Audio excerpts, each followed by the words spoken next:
हम आपको लेके चलते हैं एक ऐसे ऐतिहासिक जैन मंदिर में जो मुगल कालीन है और लगभग 400 साल पुराना है। शाहजहाँ ने जब दिल्ली को अपनी राजधानी बनाया और शाहजहानाबाद का नाम दिया, उसी समय एक किले का निर्माण किया गया जिसे पटपड़गंज किले का नाम दिया गया था, जिसे आज हम पटपड़गंज गाँव के नाम से जानते हैं। आइए आपको लेके चलते हैं उसी पटपड़ गाँव के ऐतिहासिक पार्श्वनाथ जैन मंदिर में। जय जिनेंद्र, मैं अभय जैन जिनागम में आपका स्वागत करता हूँ। इस बार हम आए हैं अपने एक पुराना जैन मंदिर पटपड़गंज जैन मंदिर, उसके बारे में जानने के लिए कि कितना पुराना है, इसकी क्या प्रामाणिकता है, क्या इसका इतिहास है।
आइए इस बारे में हम बात करते हैं यहाँ आने वाले कुछ दर्शनार्थियों से।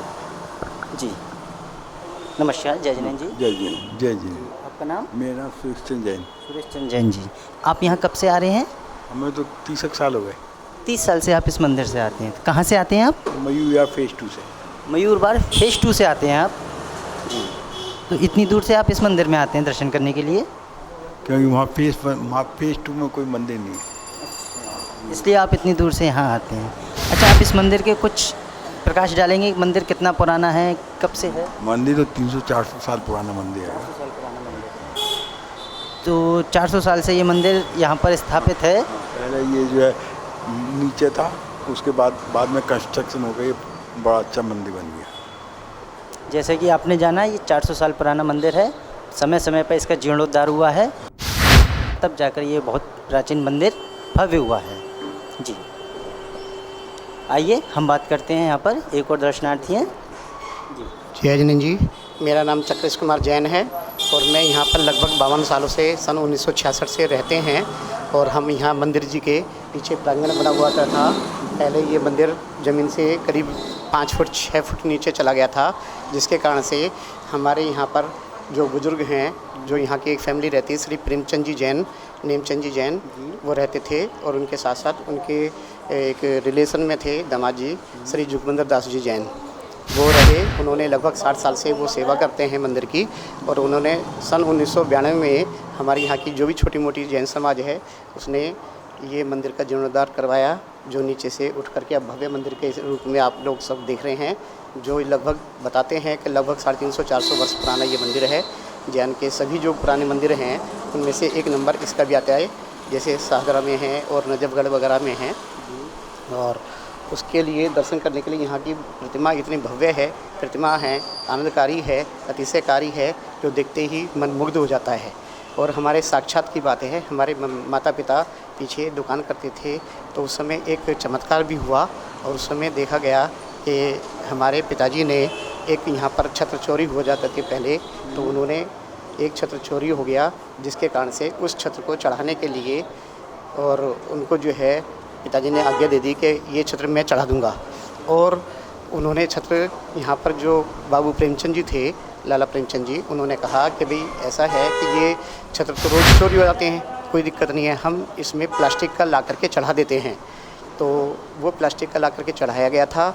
उसी दिन शाम को हमारे माता पिता दोनों चारपाई पे बैठे हुए अपना हिसाब किताब कर रहे थे दुकान में, तो वहीं पर अलमारी के नीचे एक नाग काले रंग का वो निकल करके अलमारी के नीचे आ गया, वो बैठ गया।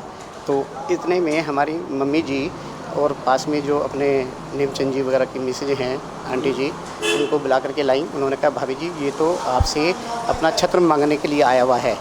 तो इसको कुछ नहीं करो, हाथ जोड़ो और छत्र इनसे कह दो।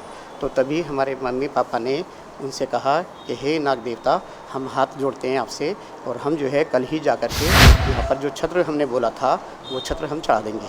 तो ऐसा चमत्कार उन्होंने दिखाया कि इतना कहना था माता पिता का, इतने में वो नाग देवता सब लोप हो गए। यानी कि इस मंदिर की जो रक्षा करते हैं वो नाग देवता भी कर रहे हैं।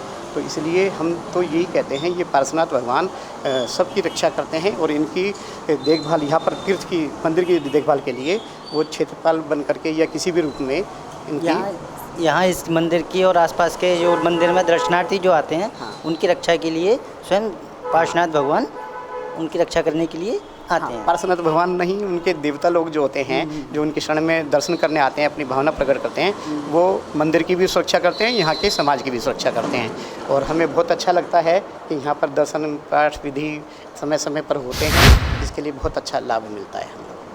अच्छा, तो ये मंदिर जो है जैसा कि आपने बताया कि लगभग 350-400 साल पुराना है, यानी मुगल कालीन मंदिर है। अच्छा, इसका जो जीर्णोद्धार हुआ है वो कब हुआ है? ऐसा है जी, सन 1924 में यहाँ दिल्ली में बाढ़ आ गई थी, जिस कारण से यहाँ पर सारे में पानी भर गया था। उससे पहले यहाँ जैन नगर हुआ करता था। सभी जैन बाढ़ में निकल करके सब अपने इधर से विस्थापित हो गए, मॉडल टाउन और दिल्ली में कहीं अनेकों जगह चले गए। फिर उसके बाद 1947 के बाद फिर दोबारा से लोग बाग यहाँ पर आने शुरू हुए हैं और इसका जीर्णोद्धार सन 1992 में कराया गया। सन 1992 में इस मंदिर का पुनः जीर्णोद्धार कराकर इस मंदिर को इस भव्य रूप दिया गया है। यहाँ पर लोग आते हैं, दर्शन करते हैं। जैसा कि आपने देखा, ये मंदिर बहुत अतिशयकारी है, बहुत चमत्कारी है। अभी हमको बताया गया कि किस तरीके से इस मंदिर में चमत्कार हुआ है। इस मंदिर की चमत्कार आपने देखा है, आपको बताया है, और इस मंदिर के बारे में कुछ प्रकाश डालेंगे?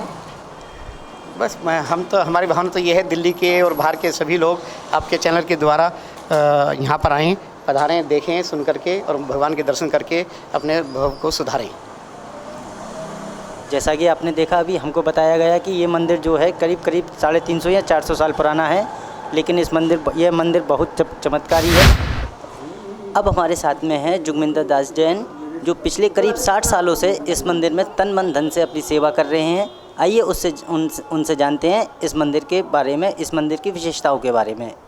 जी जुगमिंदर दास जी, आप इस मंदिर में करीब कितने सालों से काम कर रहे हैं, कितने सालों से यहाँ आ रहे हैं? 60 साल के करीब हो गए मुझे यहाँ। पिछले 60 सालों से आप यहाँ पर अपनी सेवाएं दे रहे हैं जी। और आप इस मंदिर के बारे में कुछ प्रकाश डालेंगे, इस मंदिर के महत्व के बारे में, इसके अतिशय के बारे में? जमुना पार का पहला मंदिर है जैन मंदिर। यहाँ 300 घर जैनियों के थे, लेकिन प्रकृति के उपद्रव के कारण यहाँ से सब लोग चले गए। एक ही घर बचा था प्रेमचंद जैन का, उन्होंने इसकी सेवा करते रहे। बाद में हम आ गए तो वो भी किसी कारण से बीच में चले गए थे, तो सब लोगों ने यहाँ घेर ज़मीनें मंदिर की कवर कर ली है। बाद में फिर उनको वो आया, महीने 2 महीने के बाद के मैं छोड़ के आ गया हूँ और मंदिर की ऐसी हालत हो गई है, फिर वो वापस आ गए। जैसा कि बराबर में है। जैसा कि अभी आपने बताया था कि यहाँ पर एक बहुत बाढ़ आई थी, तो सभी यहाँ पे जो जैन, ये गांव है आगे जाके 2.5-3 किलोमीटर पे, वहाँ से बांध टूट गया था। यहाँ नाव चली थी, इतना पानी आ गया था, सिर्फ मंदिर ही बचा था। कच्चे पक्के लोगों के मकान होते थे, सब गिर गए थे। ऊपर मंदिर के रह के यही लोगों ने 3-4 दिन जब तक पानी उतरा गुजारा करा था। उसके बाद यहाँ से सब लोग चले गए, कोई यूपी में चला गया, कोई कहीं चला गया। सन 60 के करीब में हम यहाँ आए थे, तब यहाँ उन्हीं के पास चाबी रहती थी। एक परिवार जो था बंद कर जाते थे, खोल देते थे, आके पूजा पाठ करते थे, रात को आरती वगैरह जो कुछ करनी थी करनी थी। उसके बाद दिनों दिन प्रतिदिन हमारे परिवार से कहो या मंदिर के उपयोग से कहो, तरक्की होती रही। भाई साहब आ गए, वो आ गए। तो उसके बावजूद जो है फिर 92 में आदिश्वर लाल जी आए। उससे आए तो पहले थे, लेकिन प्रोग्राम बना। वो मंदिर की दीवार 3-3 फुट चौड़ी थी, लखोरी ईंट की बनी हुई थी, सारी फट गई थी। तो बाबूजी तो ये कह के गए थे कि भाई ये कम से कम एक कमरा बना के प्रतिमा जी को सुरक्षित कर देना अगर ज़्यादा, लेकिन वो प्रोग्राम बनते बनते सब कुछ बन गया जी और अब सब ठीक चल रहा है। हमारे पास ये है कि इधर पुल लगता है, उससे बड़े बड़े के आदमी से इधर भी शशि गार्डन वगैरह निर्गार लगता है, तो हम वो उससे बड़े बड़े के आदमी हैं। जनसंख्या हमारे पास बहुत कम है, लेकिन मंदिर प्राचीन होने के कारण सब ठीक चलता है। जैसा कि आपने जाना, हम यहाँ पर पड़ कर पार्श्वनाथ जैन मंदिर में है, जो बहुत प्राचीन है, 400 साल पुराना इसका इतिहास बताया जाता है। बहुत अतिशयकारी मंदिर है। आगे भी हम आपको ऐसे ऐतिहासिक जैन मंदिरों के दर्शन कराएंगे। जैन धर्म से जुड़ी हुई ताज़ा खबरों के लिए जुड़े रहिए जैन आगम से। कैमरामैन प्रवीण के साथ मैं अभय जैन।